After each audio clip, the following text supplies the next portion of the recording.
And once he shared an image with them, that was it. I can't imagine what that poor kid went through in the last hours of his life. My son's name is Jordan Demay. He was a victim of extortion back in March of 2022. Jordan's mum breaks down what happened on that fateful day. On March 24th, 2022, my son packed his bags and left my house to go to his dad's house. We exchanged a few text messages, and that was the last communication that I had directly with him. When I woke up the next day, I saw that he had texted me at 3:41 in the morning, and it said, "Mother, I love you," which wasn't unusual because Jordan would stay up late playing on his PlayStation. I texted him right away at 6 a.m. and he didn't respond. I went on with my day. I brought my children to their school, and at that point I knew that Jordan should be awake and responding to me, but he didn't.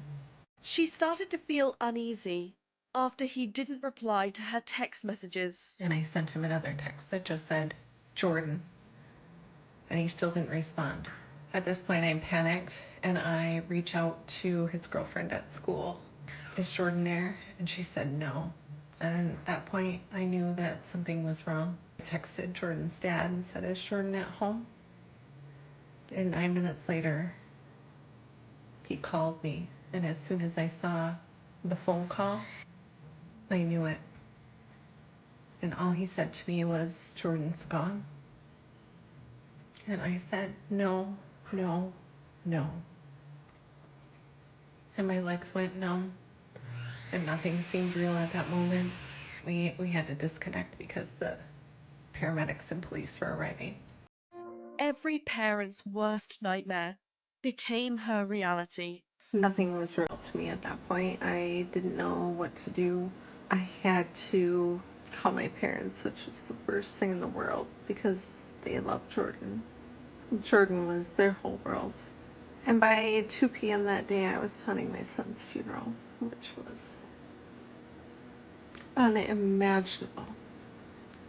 After we left that meeting, Jordan's girlfriend contacted me and she was like, "Hey, where's Jordan's phone? I got this message, and this is someone that I think was talking to Jordan the night before." And I was like, "Hey, you need to send that to me. Like, we need to let law enforcement know what's going on." So I contacted law enforcement, and about 12 hours later, law enforcement came to us and they said, "We think this is a case of extortion." Jordan's mum answers her most asked questions. Extortion is when a picture or a video is shared and someone asks money not to share that with other people. In Jordan's situation, he was being contacted by an alleged girl on social media, just reaching out saying, "Hey, my name is blah, blah, blah. We have some of the same friends in common. Where do you go to school? What do you like to do?" Normal kid conversation, right? This went on for hours. Started around just after 10 o'clock at night.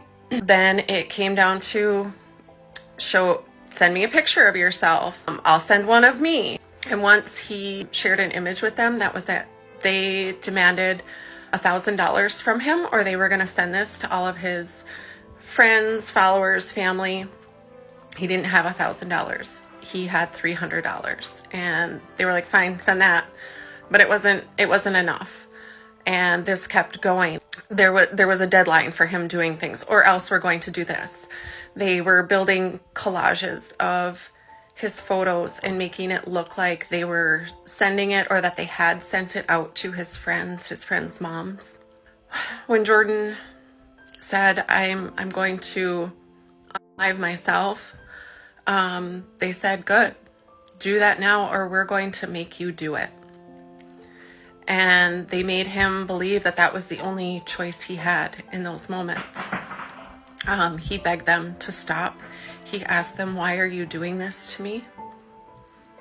And I can't imagine what that poor kid went through in the last hours of his life. So the reason that I am sharing Jordan's story is that I hope that we can continue talking about this with our children. We need to be sharing this in schools because it's still happening and it's not being talked about enough. I can't save Jordan, but hopefully his story can save another child and another family from going through what we have been going through.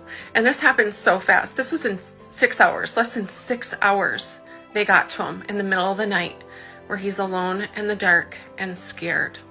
Jordan's mum is completely right. Cybercrime and extortion is rarely spoken about amongst teens, and it affects so many, more than we can even comprehend. In the US, approximately 5% of students reported being a victim to extortion in 2020, which is an absolutely terrifying thought. Comments on Jordan's mum's original video were just as harrowing, with many sharing their own personal experiences. One shared, "This happened to me back in July. Thank God my sister helped me because I was contemplating myself. This is scary. I felt so ashamed." And another mother added, "This happened to my son. Luckily, I saw a story similar to Jordan's and I talked to him about it. Told him no matter what, come to me." We at IGV are sending our love and support to Jordan's family and friends during this difficult time and urge all parents to speak with their children about it. As always, thank you for watching.